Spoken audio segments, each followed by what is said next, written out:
ago, because our speaker at that opening meeting was talking about the journal that she had edited of a member of the 17th company that Mr. Sturtevant's great-grandfather served in. And that was Ruth Silica, and at the time that I told her about Mr. Sturtevant and his book, Josiah Volunteered, it came as a complete surprise to her. For all the research she had done, she had never learned that there was another volume in print covering one of the fellow members of company, which was it? Kind of one of the high-lettered companies. Of the 17th Maine. So I thought it would be rather appropriate that we observed our anniversary with another presentation about Company I of the 17th Maine, and I'm not going to go into any other introduction. It's all yours. Thank you. It's a pleasure to be back. See you again. New faces. Very nice. You old ones. If I only had one shot at a story to tell, I believe I would make it a good one and only tell the truth. I like stories with the truth, and they have a lot more point to them. This is obviously a real sword, but inasmuch as it relates to a few documents that I'd like to share with you tonight, it means a lot more to me. Of course, it especially means a lot more to me inasmuch as the man is my great-grandfather. He actually wore this sword. He served in the 17th Maine, as was noted, and he was a private in the 17th Maine. And after the Battle of Fredericksburg, was immediately promoted to a corporal. But then I think as a result of a petition that the citizens of the town of Fayette got together and submitted to the governor of the state of Maine, he received a promotion to a second lieutenant and was transferred out of the 17th Maine and sent to Louisiana to help form the 80th U.S. Colored Infantry Regiment, as it came to be known. It was originally called the Corps d'Afrique, Africa Corps. And I guess it caused a little stir, and they decided that wasn't really appropriate, and that they changed that to the U.S. Colored Infantry. Well, I have a little program I'd like to share with you first, and after that, leave some time for questions, hopefully some answers. I've brought along a few trinkets with me, mementos, such as this, a diary that went through the Battle of Fredericksburg. And I put together the book, Josiah Volunteered, from all original documents, letters, poetry, diaries, U.S. Army documents from the archives, letters from the state archives that they've traced down concerning the petition regarding my great-grandfather. I wondered what he ever did about it. And I found out he wrote a letter to the general of the armies of the South, and traced that through the National Archives and found the letter. I was playing detective for a period of 4 years. It was a lot of fun. I was amazed to see how well documented the Civil War actually is. There are documents galore, and they're very easy to obtain with a lot of cooperation, I found. I would ask for 1 or 2 documents, and I'd get back a whole big envelope full of them from the archives, all neatly put together and photostated. And they said, "Oh, we know you didn't ask for this, but we thought you might want it." And I thought that was pretty neat. Don't find that much in government today. It seems as though that type of cooperation with the boys in the archive, I'd say, were some good breed. And, this is a little pocket derringer, boot gun, if you want to call it, kept in tunic sometimes. the last shot who got captured.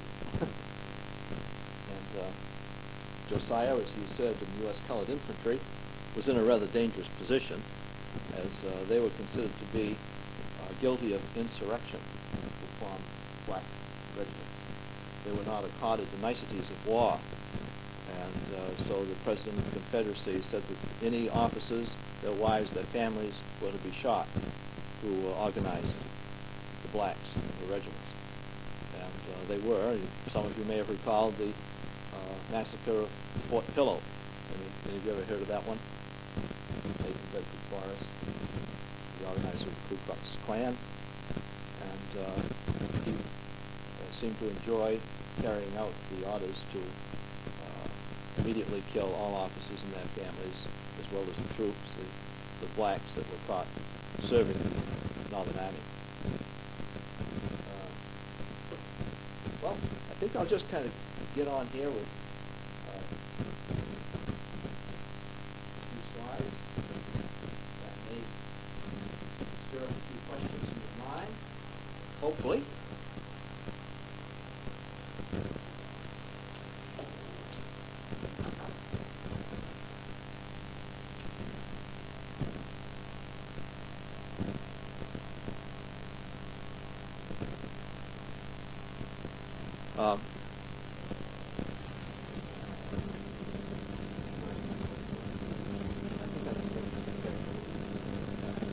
Appreciate that.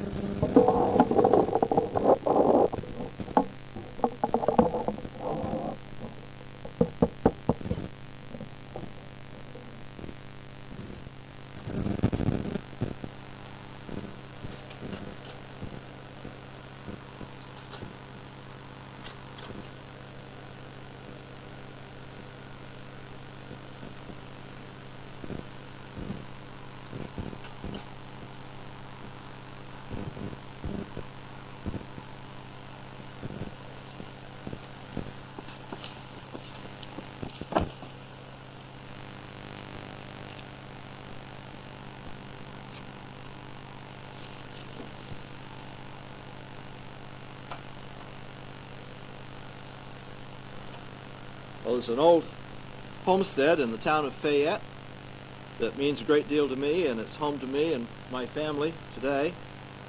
But more, it was home of 5 generations of my ancestors before me. My grandchildren are the 8th generation to sleep here.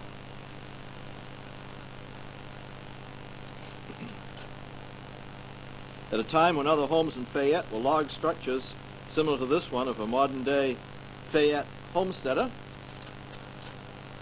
this rambling set of buildings had its start with the 2-story salt box wing on the right, described in the Kennebec Registry of Deeds as the first all-frame clapboarded dwelling in the Starling Plantation. Kind of interesting that Fayette was originally called Starling Plantation. Sometimes you see it spelled Sterling, S-T-E-R-L-I-N-G, but actually it was named after a Revolutionary War hero by the name of Lord Stirling, S-T-I-R-L-I-N-G. And I think he must have had a Cockney accent because they called him Lord Starling. So the Fayette people who named this plantation called it Starling Plantation originally, because Stirling was a hero at the Battle of Long Island. I don't know if any of you recall that, where General Washington observed a very sad day from a height overlooking Brooklyn, saw his troops surrounded by 15,000 redcoats, General Clinton and Howe and Cornwallis, and they outflanked the Continental Army, and they had quite a rout in store there, but a fellow by the name of Lord Stirling, actually it's questionable whether he merited the title or not. He claimed it according to his Scottish ancestry. Nobody ever disputed it. His real name was William Alexander, and he was from New Jersey, but they called him Lord Stirling. And he was quite a courageous, brash man, and faced with certain defeat, he sent the Delaware boys scurrying off in retreat, sent half the Marylanders in retreat, and he kept just 200 men with himself and proceeded to attack the 15,000. And he actually counterattacked 5 times. And on the 6th time, they were decimated by new fresh troops that came in, but they really caused great confusion among the Redcoats, and they captured Lord Stirling, and he was later on traded for some British prisoners and went back fighting in the Battle of Princeton, etc. But that's how Fayette got named. Starling Plantation to start with, then Fayette, after the Marquis de Lafayette, also of Revolutionary War fame. Well, the lands were cleared in 1782, and the first building was erected in 1784. That was the 2-story wing on the right. And this little picture, I don't know how much you can see of it, kind of shows how the building was put together. It was originally a salt box. Cape Cod was added on the left of it. 2 wings were added on behind. The Cape Cod with the pillars was put on in 1817 by my great-great-grandfather, and the L that goes back on the left off the Cape Cod wing was added in 1859 when Josiah got married to Helen.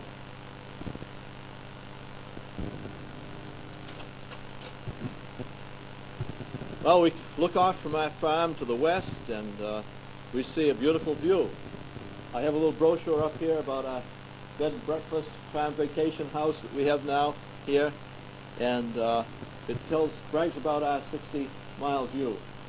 And of course the printer printed it in such a way you don't even see the horizon. Mount Washington is about obliterated, but it's there. And it was beautiful this morning, most of the day. We look off over our flock of sheep to the west and see that view.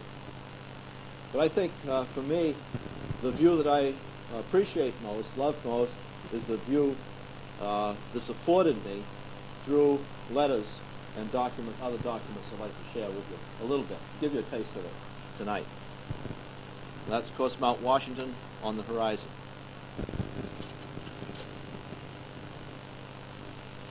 But our house is probably typical of many throughout the country from the colonial days, where young girls grew up, wore their first formal dresses, and she's certainly going to wear hers a long time.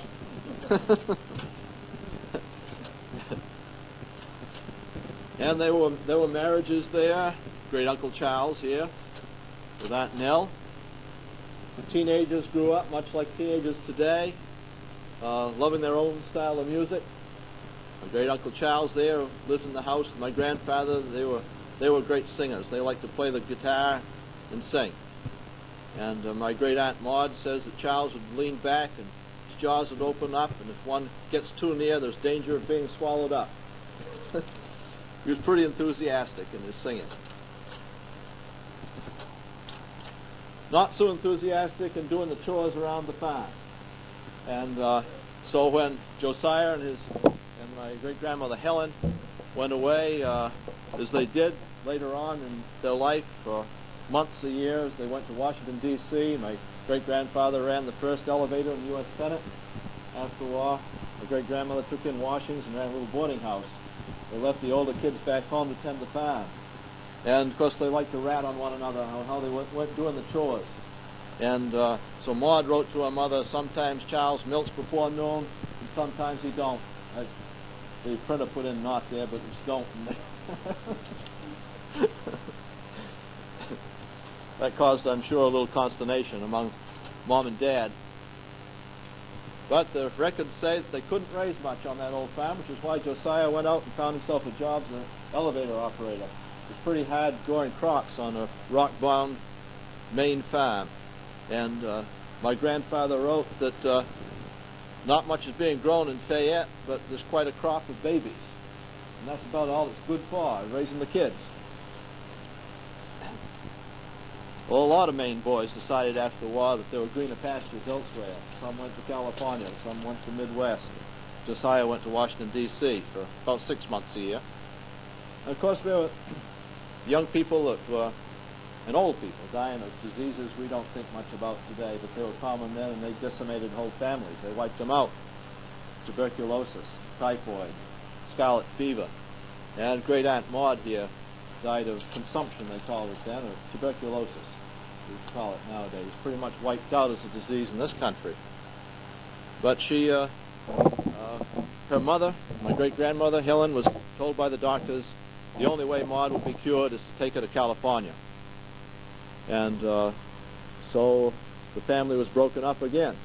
And great-grandmother Helen picked up Maud, and they rode all the way on a wooden seat to California, a boxcar, I guess, similar to it.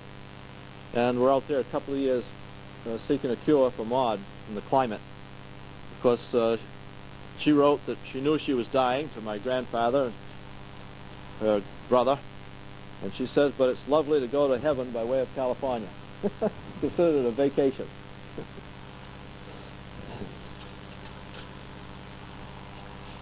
And we have poems and things that relate to her death. It's quite an interesting situation there, and the miraculous events that surrounded it.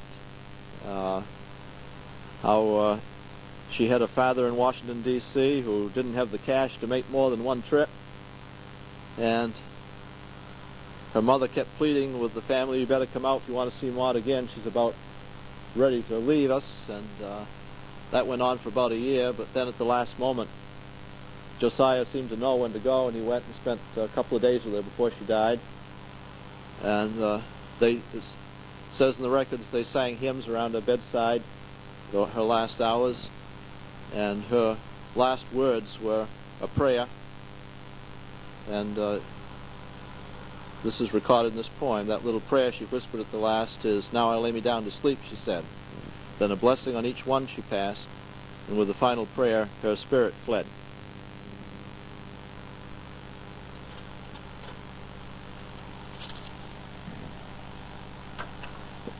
Artifacts such as these, which are recently excavated on the land, give clues as to the unfolding history of the site.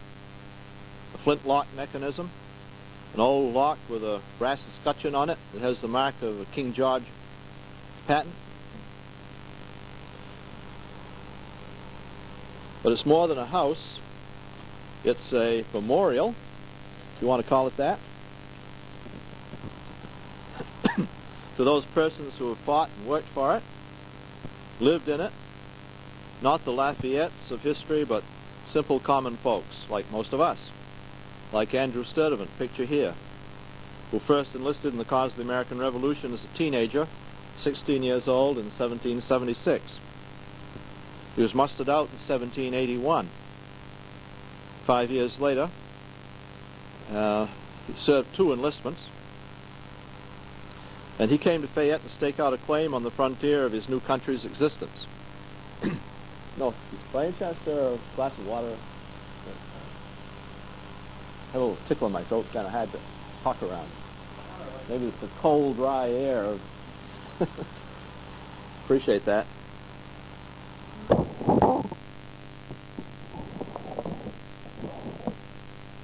Can you hear me okay if I talk? Oh, good. Thank you. Great. Thank you.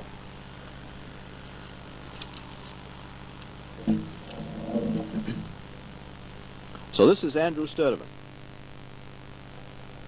the first settler, the first occupant of our home.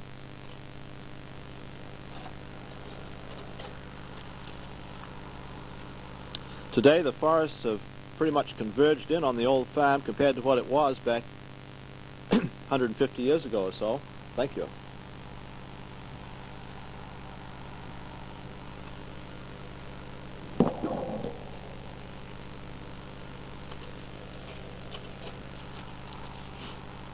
And to gain the expansive type of view that you were afforded back in those days, you have to climb up in the meadows around the farm.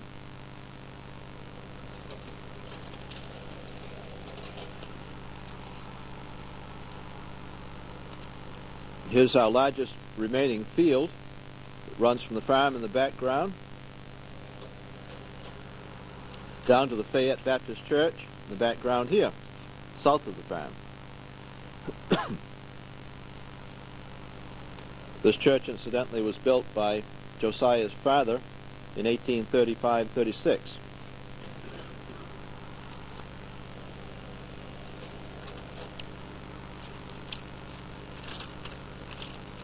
still being used today, good condition.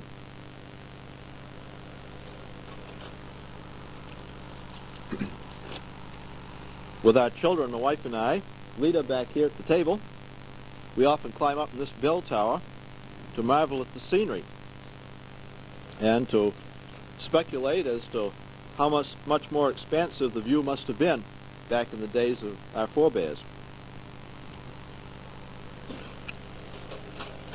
What was life really like through their eyes?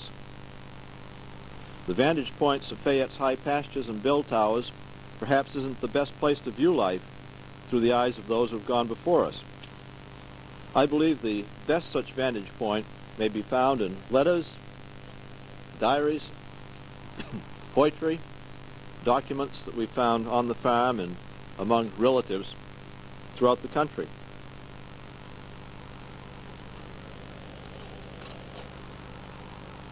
Many of these letters, for years, found home in that little closet back in the corner, in a trunk. They were saved by my grandfather, by my father. This was the room of the first Andrew Sturtevant, the Revolutionary War soldier. Looks just probably pretty much today as it did back at least in 1800.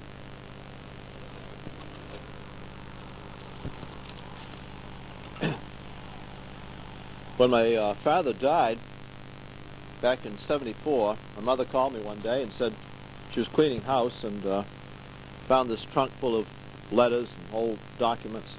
She was sending them to dump unless I wanted them to take a look at them. So I said, don't throw anything away until I take a look.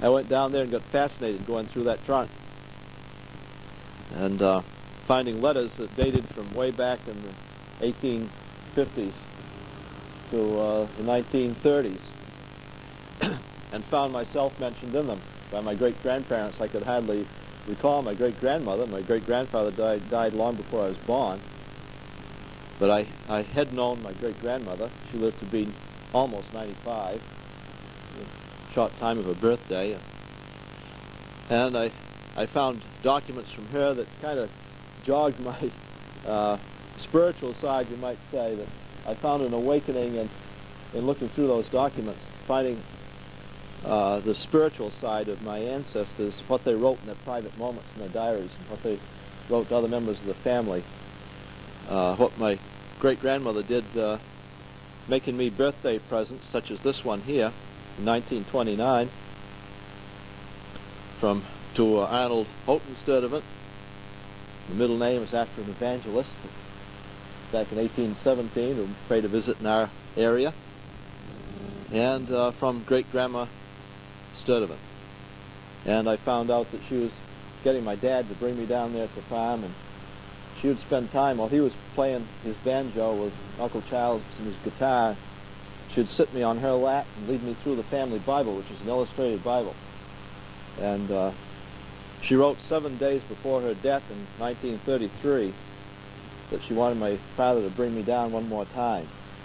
And she said, I'm getting ready to go to my dear old home of the soul. And she said that she wanted my dad to take good care of me, that she might one day see me, not with her present eyes, but with her new ones, to be born again. And, well, of course, I'd heard much about that term, but I found out a lot more about it as I read through that document. And I would say that she did me a great favor. She was some lady, and she would give me these little tracts as presents. She didn't have much to live on. I think it was $8 a month pension that she got from my great-grandfather's Civil War days. And but she saved up these little free tracts they gave out back the first of the century. Some of these dated 1910, 1911. She'd saw them away and save them for the right moment and give them to somebody. And this particular one that came to mean a lot to me, the Lord preserveth all them that love him.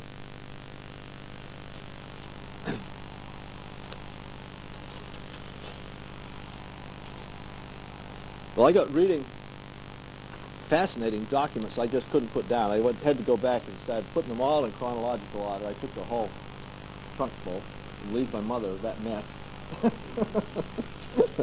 I put them all in chronological order, and for 4 years proceeded to transcribe them. I would write them out, and Lita would type them, and we got a batch of them together, and we'd send them off to somebody to look at. It was thrilling to us, and we had good reports back. The State Museum said, you ought to get these published. This is unusual to have this many original documents in existence by common, ordinary people. You know, writings of the famous people, Tom Jefferson's, George Washington's, whatever, John Kennedy's, and the Roosevelt's. You find them, but you don't find many documents like this, just common, ordinary country people from the state of Maine. And they were fascinated by the language. But a lot of the slang expressions that we consider today, at least sometime fairly recently, to be new expressions, existed back then. Such as "you better believe." You know, I remember when that came back into vogue, and I said, that's a new expression. We kind of claimed that among the flower children not too many years ago. Well, this was an expression of my great-grandma, "you better believe." And so they were fascinated by this in the study of in social history studies. They've used the book quite extensively in the university and around. We'll give you a little sample of what great-grandmother Helen said about this gentleman. She wrote to my grandfather, "I happen to be all alone just now, and I'm going to tell you, as I promised to, a few things I remember about your great-grandpa. I'm sitting in the same old chair that he sat in." And that, incidentally, is the chair which the son of the Revolutionary War soldier made. It's signed on the bottom. We've got a number of those chairs around the house he made, and bureaus and beds and a washstand. His son, Andrew, was a housewright. But great-grandmother Helen wrote, "I'm sitting in the same old chair he sat in the same corner by the window, where your own grandpa sat after great-grandpa was gone. Both these Andrews were men of small stature, but very erect. They surely resembled each other strongly, both in looks and manners, calm and quiet. I remember just how your great-grandpa looked as he sat in this old chair. Once I remember it was removed from the corner, and he sat directly before the great open fire." That's what they called this fireplace, which was the cooking fireplace in the oldest part of the house. That was the great fire. His hair was neatly braided, tied on top of his head with a narrow black ribbon, another little braid at the back of his head, tied also at the neck with the same narrow black ribbon, and his hands were quietly folded in his lap as he sat gazing into the fire. I've always carried this picture of him in my mind as I saw him that day when I was a little girl, some 8 or 10 years old. I was greatly struck with his personality and have kept it fresh in mind all these years." See, Helen was a neighborhood gal, lived in a house across the street, you might say, about a quarter of a mile from Josiah's house. And she was brought up in that home, and quite often would come over here visiting the nearest farmhouse. I can see him as he sat in the pew at the old church, so calm and dignified, always those little braids tied with the black ribbons, very interesting to me. I think I've told you of the long, hard tramp it was for him when he came home from the war, walking all the way from New York to Winthrop, Maine. There he is. I don't know who took the photograph, but all the way from New York, that's where he was mustered out at West Point, to Winthrop, Maine, he and another soldier boy. How they got so tired and footsore they had to stop in Massachusetts and rest. They carried their guns on their shoulders. Some of the people were afraid of them and wouldn't take them in overnight. Finally, Andrew said to his companion, "I'm going to stop the next place we come to." So when they reached the next farmhouse, he marched up to the door. When it was opened, he said, "We're going to spend the night with you. We're soldiers. We've walked all the way from New York, and we're tired and can't go any further." These people took them in, became interested in hearing them talk, and they invited them to stay a few days, which they gladly did. They took hold and helped them and work, and then finished their long, hard walk and were barefooted when they reached home. You shall have a picture of this old hero of the Revolution some day. Please put it in with this little story, to be kept for your great-grandchildren. And my grandfather did.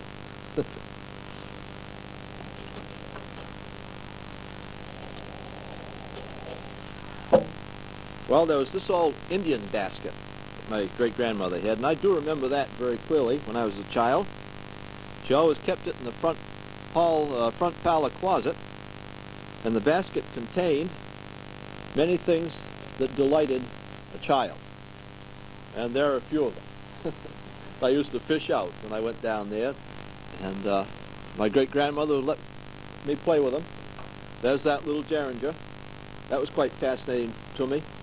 I remember the day I broke the spring. I was really chagrined. Still broken, never got it fixed.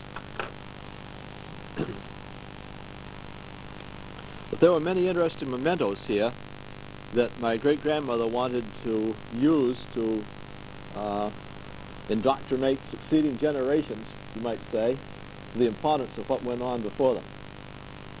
And these were mementos of great-grandfather Josiah's service in the Civil War. What stories must lie behind the still shiny medal, the shoulder straps, the razor, the pocket knife, the Confederate belt buckle, the grape shot, the little pocket gun, the polished stones? From what battlefield stream? From Bull Run, Shiloh, the now little tree growth? From what battlefield?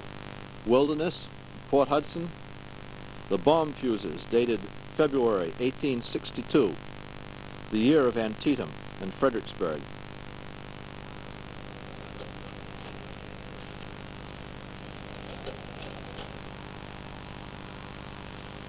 Family tradition, and I tend to believe it, says that Andrew Jr., Josiah's father, sat on this very spot called the Broadstead in the early writings.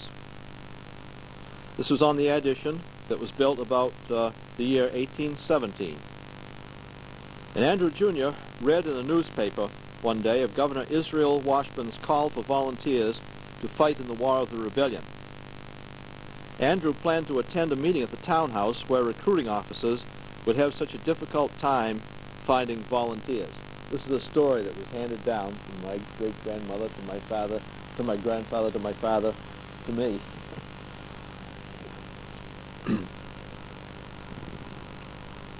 The reservoir of willing and adventurous young men with naive illusions about the romance and the glory of warfare had already been exhausted at that time in 1862.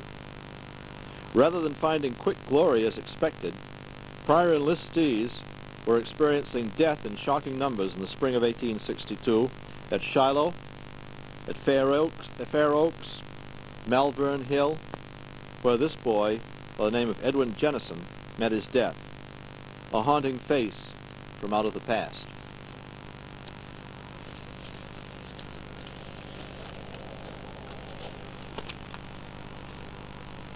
The draft hadn't been resorted to at that time. And even when it was, later on, the faint-hearted would be able to buy their freedom. As one Fayette resident, who happened to be a minister, I don't know for how long, who took a special collection from his congregation for the purpose of buying his freedom, not having to submit to the draft. But you might guess it, he took the money and he didn't pay off somebody. He wasn't being drafted at all, but he invested the money and earned a rate of return on it. Well, he's found out by the congregation, and I guess they ran him out of town, tarred and feathered. And they said in the old records he employed the interest income to improve his living standard. Tangible inducements would later be offered to buy volunteers from age 18 to 45. In fact, in the following years, you could even take your own horse from the farm along and be welcome in the light cavalry. But the draft and bounty inducements didn't exist on that July day in 1862, and patriotism had pretty much become the primary incentive for enlistment. Hard decisions had to be made. Love of country and freedom weighed against love of family and obligations at home. Josiah had a wife, he had a daughter, had an aging father and mother who needed his strong hands on the farm. It took some courage for him to break the silence that day after the recruiter's plea. When he stood up and declared, "I'll go," he helped give courage to over a score of men who followed him to the front of the hall to sign up.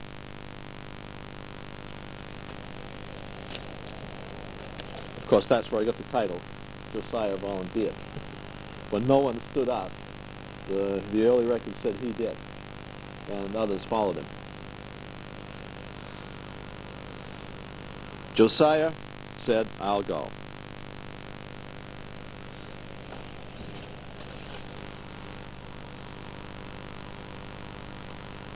Here he is pictured at about age 22. He'd only been married to Helen for 3 years when he enlisted that July day in 1862. Helen is here pictured at about age 17.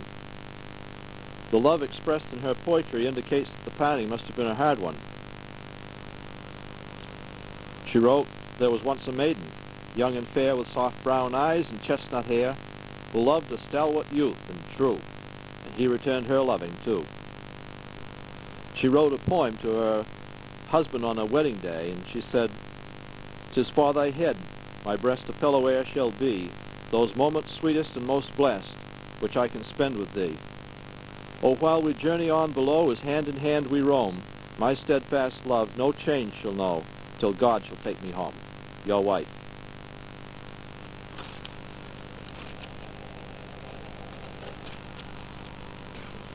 Directly or indirectly, Josiah's enlistment contributed to the circumstances that led to a rather unusual collection of family correspondence, documents that span a period of slightly over 3 decades. The spirit of the bicentennial year of our country inspired me to transcribe these documents into a manuscript entitled Josiah Volunteered. A key element in this chronicle is Helen's writings. Her lengthy, newsy, and remarkably witty letters maintain the storyline. She cherished her writing ability, keeping her treasured gold-tipped pen always at the ready. And I have it right here, incidentally. That's one of the mementos she saved. She wrote all the letters during the Civil War with that pen. She cleaned it after every writing with a chamois skin, and one of them was wrapped around it neatly where I found it. This is the pencil that Josiah wrote all of his correspondence with in 3 years in the war and made his diary entries with. So she kept her treasured gold-tipped pen always at the ready, meticulously cleaned with a chamois skin. I fancied this volume might somehow become the realization of her dream to be an author. She wrote, "Ah me, if I could tell the story as it is. I'm convinced that there is not so much difference in fact and fiction as we're apt to think. Perhaps I shall write my book yet. I should die, I guess, if I couldn't write. I often think if my right hand should fail, what would I do?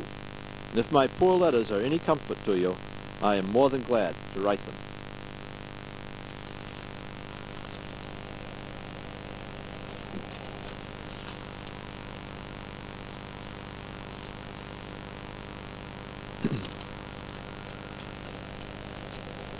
Oops. I'll stick with that one a minute. This is kind of an example of her writings. "My dear Joe, bless his dear old hat. How his little girls do want to see him. May is bright and full of play. Just now I sent her out for some wood. She came in with an armful saying, well done, the little sprite. She calls me Miss Hoppadiddle a good many times for fun. Oh, won't you have a good time with us? Aunt Mary called her a darling baby this morning. She said, you mustn't call me a baby. I'm a little girl. Just now a chicken came in and ate out of Willie's dish. She drove him out and came in and said to me, I'm ate out. She's full of just such expressions, learns everything she hears. Can't you have your picture taken and send me for a birthday gift? Have you shaved since you left home? I fancy you look pretty fierce by this time. Well, Josiah had this picture taken and found it and sent it to her in response to this plea for a picture. Here he is a private in the 17th Maine. And just as she surmised, he looks pretty fierce.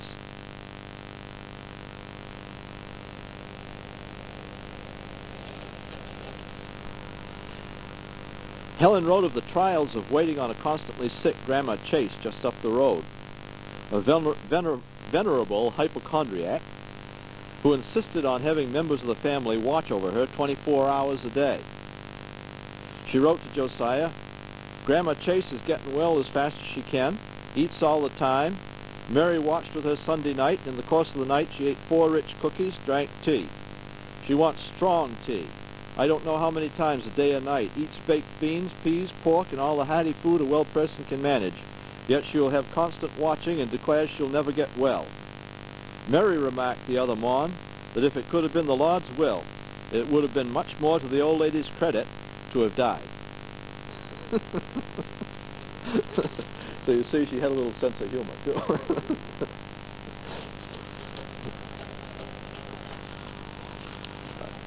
Just change here to another tray.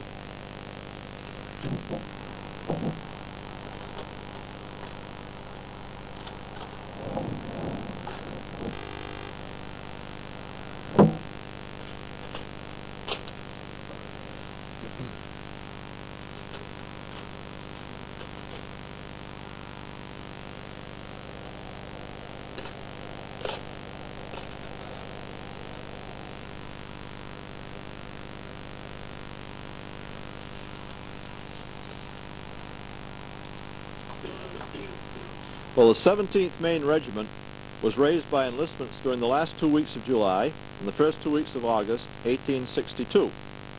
Mustered into service at Camp King, Cape Elizabeth, on the 18th of August.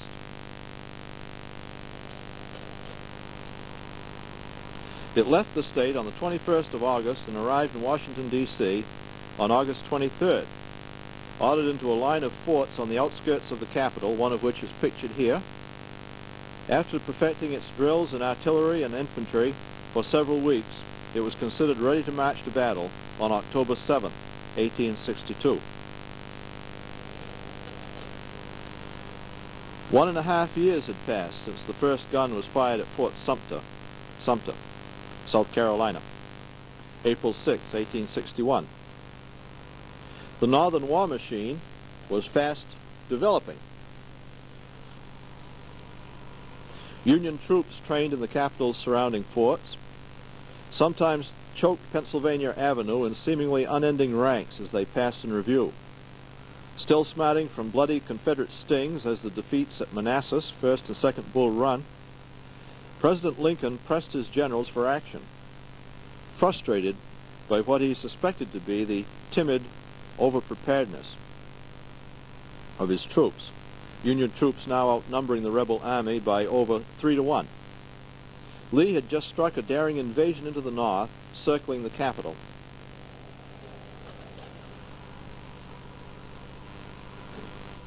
Swashbuckling Confederate General Jeb Stuart, pictured here, struck panic and fear into Washington as he drove his fast-riding cavalry pell-mell around the outskirts.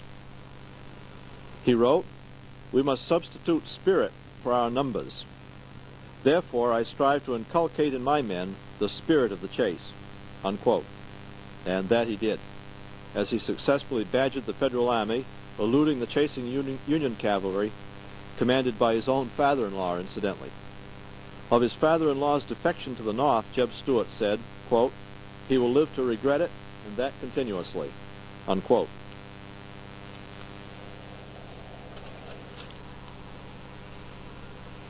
A few miles west of Josiah's encampment, Stonewall Jackson, commanding fully half of Lee's troops, gobbled up the 12,000-man Union garrison at Harper's Ferry.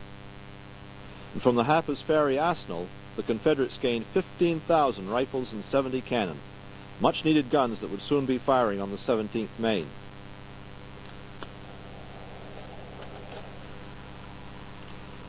Lee's invasion of the North reached its high water mark at Antietam, where 23,500 casualties occurred in the bloody battle around Dunker's Church, pictured here.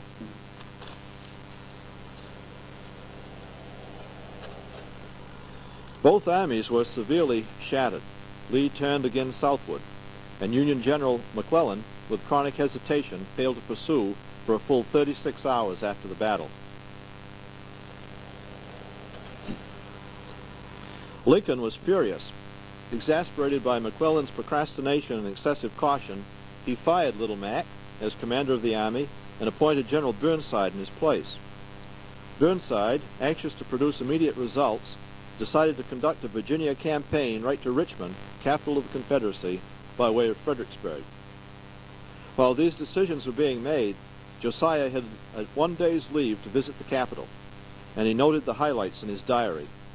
I saw the dying gladiator, the bronze Statue of Liberty, guns captured at the recent Battle of Norfolk, clothes worn by George Washington when he resigned his commission, unquote. Shortly after returning from leave, the 17th Maine received its marching orders.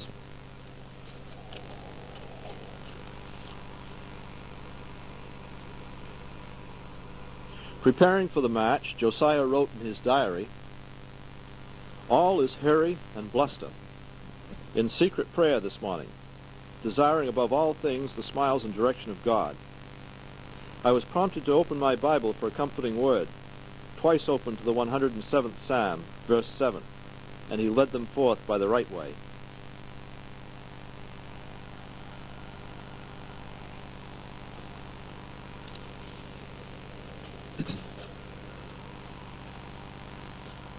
On the 28th of October, the 17th Maine approached the Potomac River at White's Ford.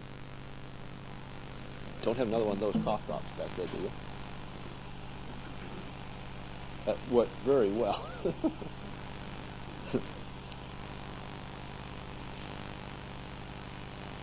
Thank you.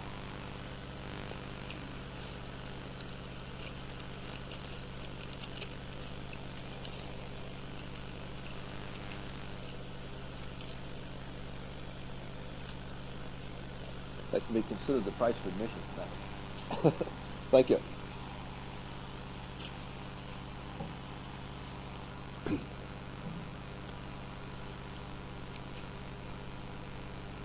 So here you have a depiction of the White's Ford on the Potomac River. Influenza had already taken its toll. Josiah had lost his good friend Isaac Boothby, who died on the previous Saturday, October 25th.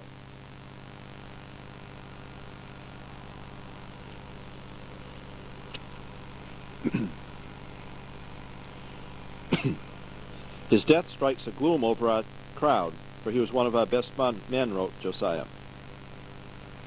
Josiah himself had a bad cough, I think a lot worse than I've got, after marching in the cold rain the previous day. The clearing air was bitter cold as the army forded the river. Josiah wrote in his diary, "It was an interesting scene for the artist, our crossing the river. Most of the soldiers and officers took off their pants and came over in their whites, that's their underwear. The water was very cold. I came over without getting anything but my boots wet."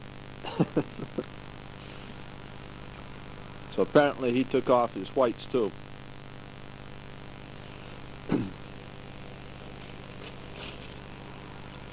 The 17th Maine stopped on the 29th to wait on the south side of the river for its supply train to catch up.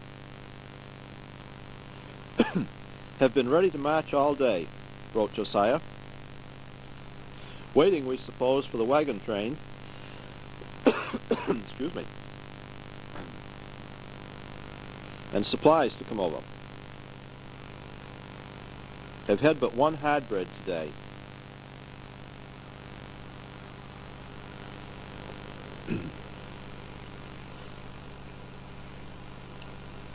On the 30th of October, it was no better. Still short of bread, having had but 4 hard breads since yesterday morn. Feeling rather blue and faithless right now, but hope for better days." Oh.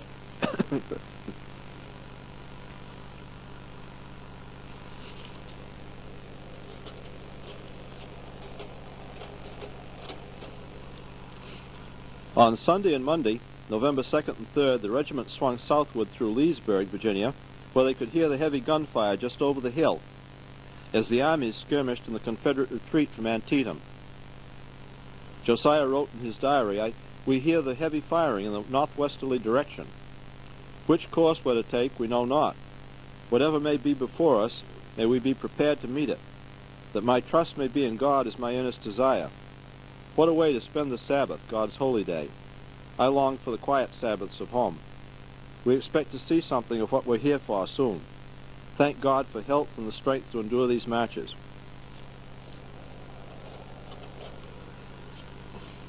Day after day of forced marches into the dark of night became trying for the foot soldiers. Josiah wrote in his diary, "We stopped about 9 o'clock, at night that is, in a huge cornfield of 40 or 50 acres. Corn just in the stack. Laid down on the corn and wheat without pitching our tent. We've had days of very fatiguing march, from sunrise till after dark, not stopping even to cook our dinner.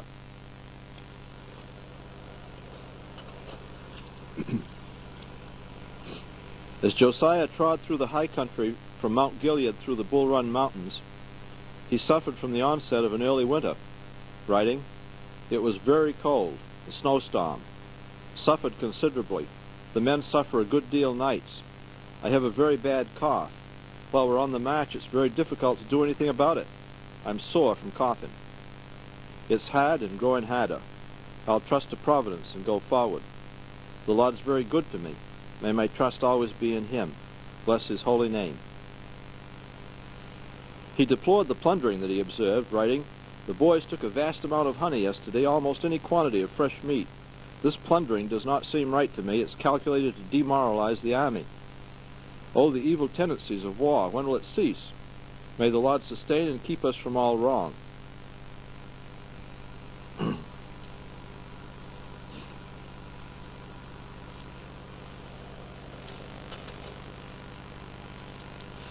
Josiah commented on the poverty evidenced on his march.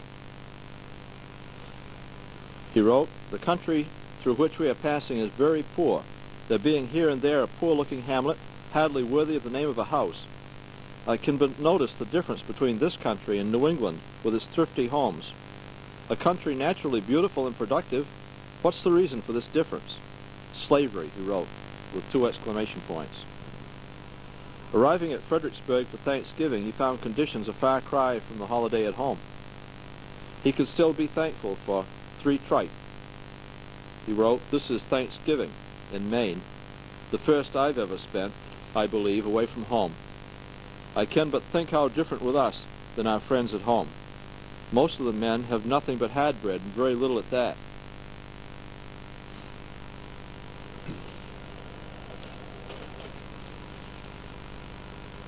A letter from home meant as much to Josiah as to the soldiers of any war. He wrote in his diary, "I received a dear, good letter from her whom is the dearest in life to me. How encouraging and comforting are these letters from loved ones at home. I feel I have great reason to be thankful for such good hearts, whose interests are bound up in mine, and who are continually thinking and praying for us."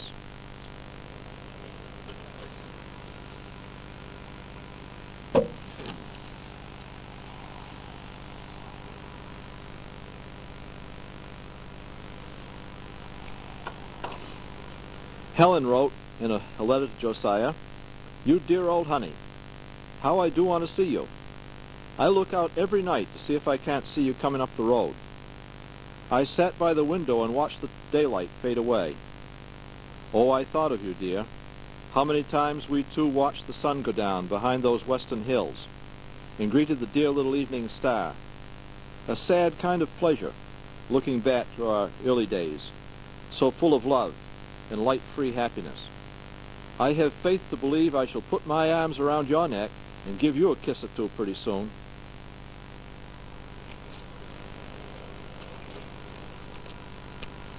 Early winter rains and snows had flooded the Rappahannock, forcing Burnside to delay an attack on Fredericksburg until the arrival of pontoons. But the troops were kept busy. Here's the 17th Maine, about to be reviewed, a portion of it.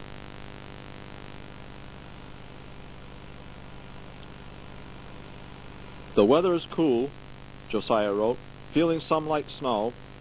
We have to trot from morning till night, inspections, drills, dress parade. Cannot even get a chance to wash our clothes. Haven't washed now for more than 2 weeks. All hands are putting up tents, making fireplaces, etc. It's rather uncomfortable in our little huts, he wrote. Still, we feel quite happy that we're as well off as we are. I think that's Brandy Station pictured there. The pontoons arrived when Josiah made this entry on December 10th, 1862. We have news this morn. Orders to be in readiness. Readiness to march an hour after sunset tonight with 3 days' rations. We expect to cross the river now and move on to the rebels. May the Lord go with us and help fight the battles of our country. All is hurry and bustle, preparing to move tonight. Where? We do not know. May the Lord of hosts go with us.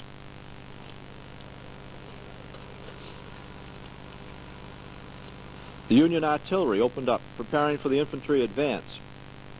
Josiah wrote in his diary, "We went to bed last night as ignorant as ever of our next day's work, and the booming of the big guns about 5:30 this morning in the direction of the river told us where and what was before us. We were soon on the march. The roar of artillery has been almost continuous since 6 o'clock.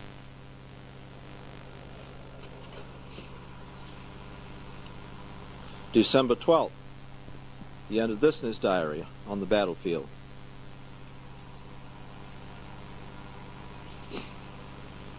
The stars and stripes wave over the city of Fredericksburg once more. Our troops commenced crossing last night, but the occupation of this abandoned shell of a city proved to be a shallow and short-lived victory.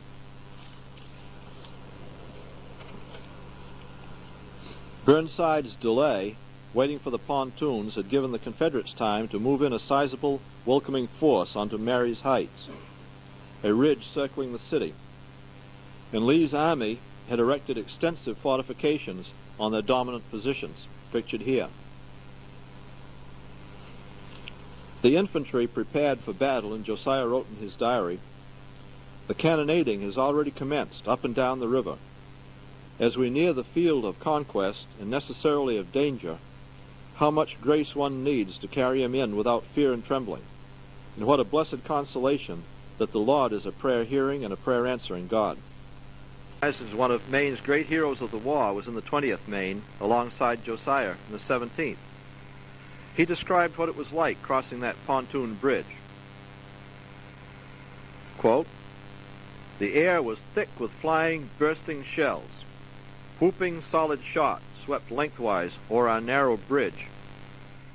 Fortunately, not yet plowing a furrow through the midst of us, but driving compressed air so close above our heads that there was an unconquerable instinct to shrink beneath it, although knowing it was then too late. The crowding, swerving column set the pontoons swaying, so that the horses reeled and men could scarcely keep their balance." Unquote.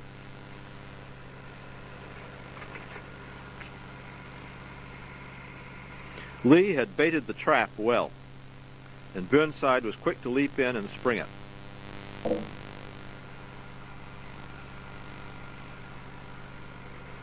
"122,000 Union troops were confined on a narrow plain, their backs to the raging, unfordable river, facing the commanding position of Lee's well-entrenched army of 78,500, looking down on them from Marye's Heights, only a few pontoon bridges providing a vulnerable escape route.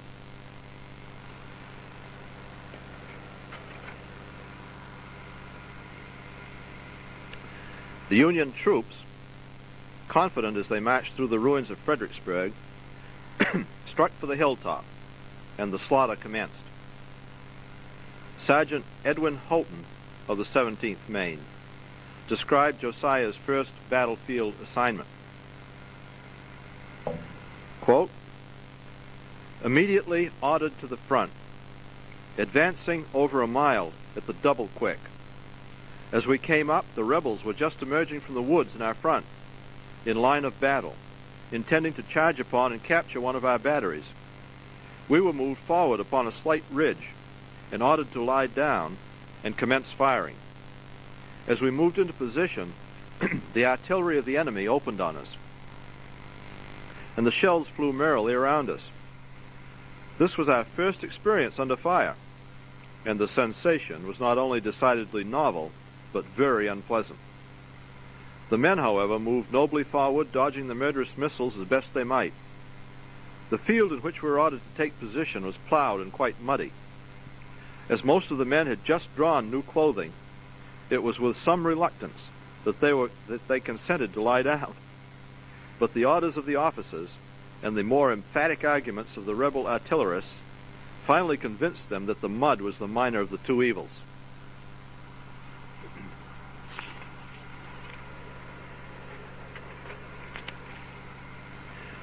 Casualties quickly came pouring back to the hastily set-up field hospitals.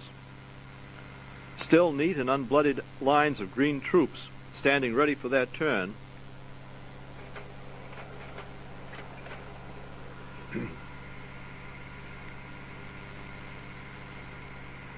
witnessed the screams of the anguish, the horrible wounds inflicted by grape shot, the amputated limbs strewn o'er the ground, a sight not inclined to bolster the morale or engender a fighting spirit.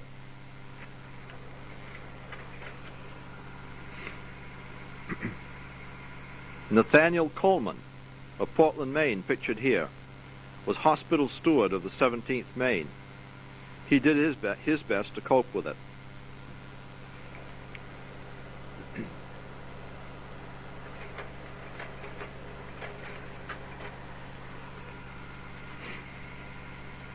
December 14th, still pinned down on the battlefield, Josiah wrote, quote, "Yesterday about noon, we came onto the battlefield.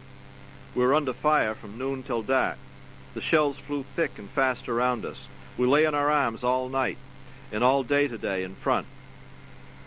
Joshua Chamberlain described the horror of that night on the battlefield. "For myself, it seemed best to bestow my body between two dead men among the many left there, and to draw another crosswise for a pillow out of the trampled, blood-soaked sod, pulling the flap of his coat over my face to fend off the chilling winds, and still more chilling, the deep, many-voiced moan that overspread the field." Josiah's diary entry, made the chilly dawn of December 15th, didn't expect the next day to be any better. "I expect this day, December 15th, to be a terrible day. My hope is all in God. Oh, that my trust and faith may be perfect. Blessed be the name of the Lord for his protection and goodness, and that we were ever and are now especially brought to love, fear, and trust in him. May God be with us today."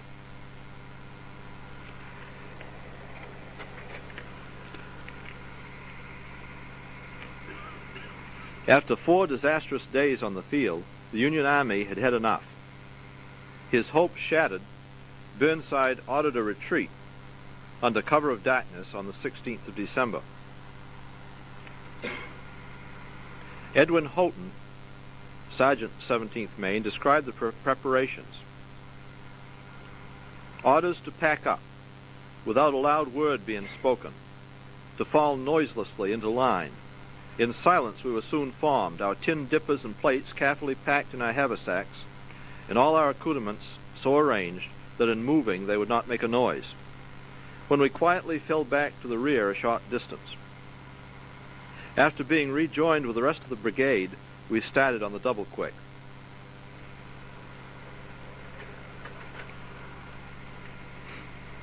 Joshua Chamberlain describes that retreat. Quote, "We had to pick our way over a field strewn with incongruous ruin, men torn and broken and cut to pieces in every indescribable way, cannon dismounted, gun carriages smashed and overturned, ammunition chests flung wildly about, horses dead and half-dead still in harness, accoutrements of every sort scattered as the whirlwinds.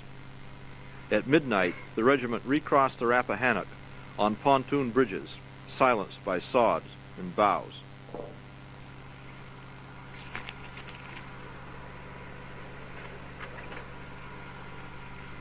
December 17th, Josiah wrote in his diary, we've been through a hard-fought battle.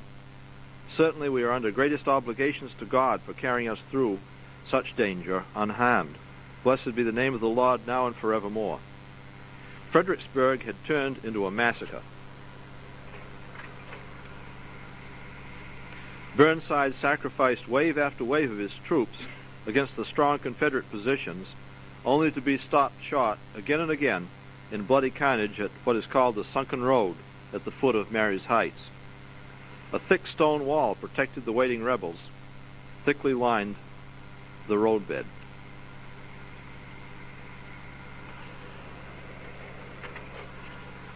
Out of this chaos came row upon orderly row of cold stone, many without inscription, covering acres of highlands over Fredericksburg City.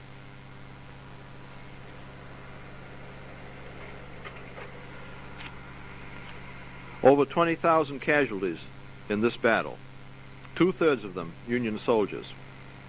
The Union press maintained a stiff upper lip and tried to generate confidence in the public that the long-awaited Union victory was just around the corner. But Josiah's Christmas Eve entry in his diary reads, "My courage is rather poor," and newspaper correspondence to the contrary notwithstanding, the spirits of the army generally since the battle are low and poor. I'm losing confidence in men. My only hope is in God. May He guide right.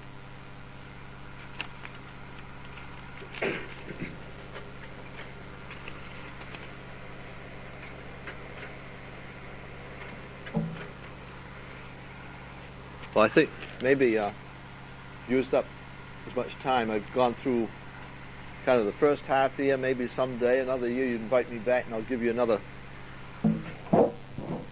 segment of it. So I want to give you time to fire at me some questions if you have any.